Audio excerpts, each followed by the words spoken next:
Olá pessoal, sejam bem-vindos de volta ao meu canal. Se você é novo aqui também, seja bem-vindo, fique à vontade, se inscreva para não perder nenhum conteúdo, tá bom? E o tema de hoje é: o que é preciso para ser um bom enfermeiro? Essa pergunta, eu tenho feito uma reflexão sobre ela durante os estágios, né?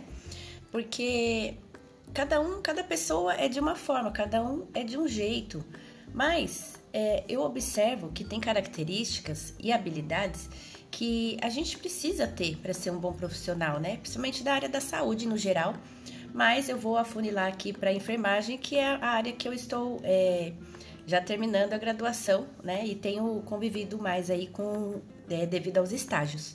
Então, o primeiro ponto é uma habilidade importante que a gente, enfermeiro, tem que buscar é a comunicação, né?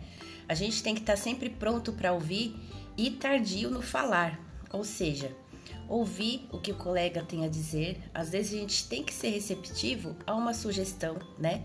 Também ter uma forma clara e objetiva, sem ser aquela comunicação violenta, vamos dizer assim, né? Para poder se comunicar com com a nossa equipe, né, de enfermagem, solicitar alguma coisa. Então, isso aí é uma coisa, gente, que eu busco, tá? Tanto na vida pessoal como na vida profissional também. Eu acredito que eu vou ter essa mentalidade, eu já tenho, né? Porque às vezes a gente fala de uma forma, as pessoas entendem de outra, cada um tem uma percepção das coisas, né? Então a gente sempre tem que ouvir o lado de todo mundo, né? E isso daí eu acho bem importante, a comunicação, uma comunicação clara, objetiva, que vai delegar as funções de forma clara e objetiva, né? Esse é o primeiro ponto que eu acho. O segundo ponto, gente, que é muito importante, é você ser uma pessoa empática, ter empatia, né? E eu falo isso não só porque aquele paciente seu vai estar lá acamado, às vezes, vai estar lá numa situação difícil, ou com aquele familiar que está passando por aquela situação difícil, mas ter empatia também com a sua equipe, né, de enfermagem. Tentar ouvir o outro lado, né? Procurar, vamos dizer assim, não ter confusões, né? Procurar esclarecer da melhor forma possível, ouvindo o seu subordinado, o seu colega de trabalho, né? Sempre aceitando sugestões, né? Claro que, assim, tem casos e casos, não vou generalizar, né? Tem casos e casos, mas eu acho muito importante a empatia a gente usar para os dois lados, tanto na parte profissional, como também, lógico, para lidar com nossos pacientes. Agora, o terceiro ponto, que isso daí também é muito de cada pessoa, e eu falo por mim porque, assim, eu tenho um temperamento que às vezes não tem tanta paciência. Eu falo que hoje em dia a maturidade me trouxe mais paciência, me trouxe mais autocontrole nesse sentido, né? Porque eu tenho um temperamento que eu falo que eu tenho um temperamento de ser colérica, mas o que eu digo é que hoje em dia, com a maturidade que eu tenho, eu consigo me driblar, vamos dizer assim, para não causar mais alvoroço, mais confusão, né? Aquela coisa toda. Principalmente assim, a gente tem que ter aquele olhar para os dois lados, né? Para poder ver o que realmente está acontecendo. E isso às vezes exige paciência, né? O nosso trabalho às vezes tem que ser minucioso, né? Aquele trabalho de formiguinha, aquele trabalho dia após dia, né?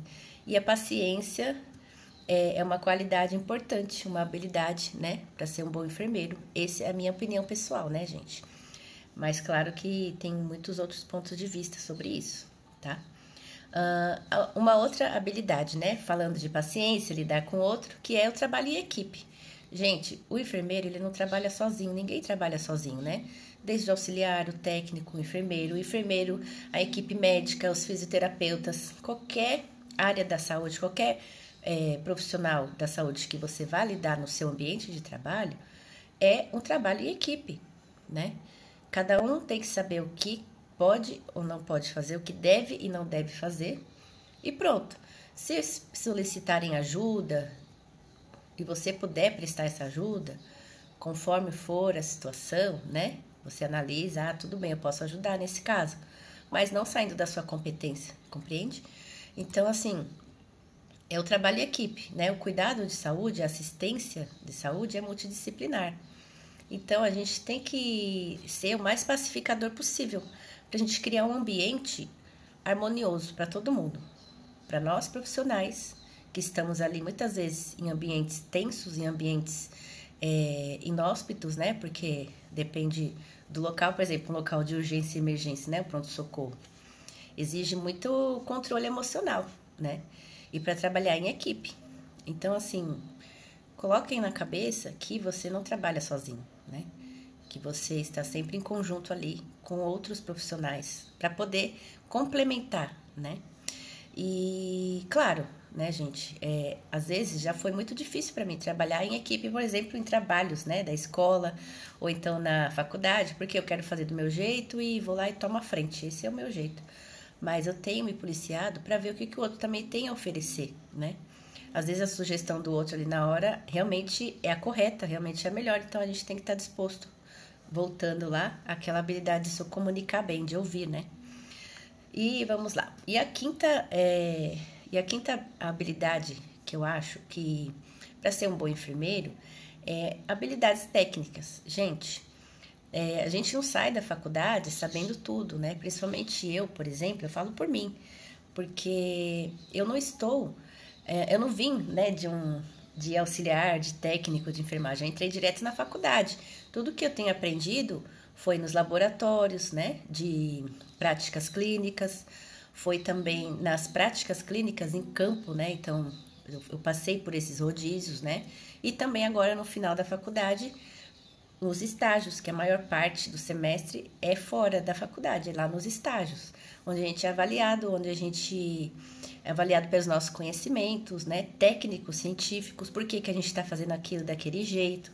Então, assim, é muito importante você também ter a parte teórica na sua cabeça, para na hora que você for fazer a parte prática, você saber o passo a passo. Às vezes você não vai ter aquela mão ali, por exemplo, de pegar um acesso rápido, né? Mas você sabendo o passo a passo, você vai trazer segurança, tanto para você, porque você não precisa fazer uma coisa rápida, né? E outra para você preservar o seu paciente, a segurança do paciente em primeiro lugar, né?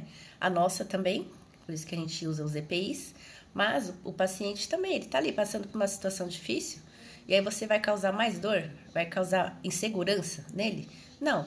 Então, a parte de conhecimento técnico, científico e teórico é importante, né? Eu acho que um bom enfermeiro, ele domina essa parte. Gente, eu vou falar uma coisa, eu tenho muita dificuldade em lidar com a parte teórica de farmacologia, né? Beta-adrenérgico, adrenérgico, colinérgico, essas coisas, farmacocinética, farmacodinâmica. Gente, eu já estudei tanto isso, mas assim, parece que é uma coisa que não entra na minha cabeça. Mas eu tenho sempre dando uma revisada, buscando vídeos no YouTube sobre farmacologia para enfermeiros, por exemplo, para poder tentar encaixar isso dentro de mim, porque eu tenho dificuldade. Agora, o que eu não tenho dificuldade é com anatomia, com fisiologia, fisiopatologia, eu adoro. Inclusive, eu até tenho alguns videozinhos em uma playlist explicando algumas coisas assim rápidas, são vídeos rápidos. E é isso, a gente tem que usar o nosso melhor em prol do nosso paciente e também ajudar as pessoas que precisam ali às vezes. O enfermeiro, ele é um educador, ele vai ensinar a equipe dele, né? E a gente tem que dominar essa parte técnica. Eu acho muito importante. Claro que eu tenho várias inseguranças, porque vou terminar a faculdade e não tenho domínio de muita coisa, mas tenho me aprimorado, tenho buscado conhecimento teórico, para quando chegar lá, eu saber realmente o que eu devo fazer, né? E claro, também os protocolos dependem de cada instituição, e aí isso daí vai depender de onde eu for trabalhar, né? Mas é isso, gente. Eu espero que vocês considerem esses pontos. Se você tiver mais alguma coisa a acrescentar, deixa no comentário aí embaixo, tá bom? A gente pode conversar sobre isso. Espero que vocês tenham gostado. Não se esqueçam de se inscrever e aguardar o próximo vídeo. Beijo, até a próxima.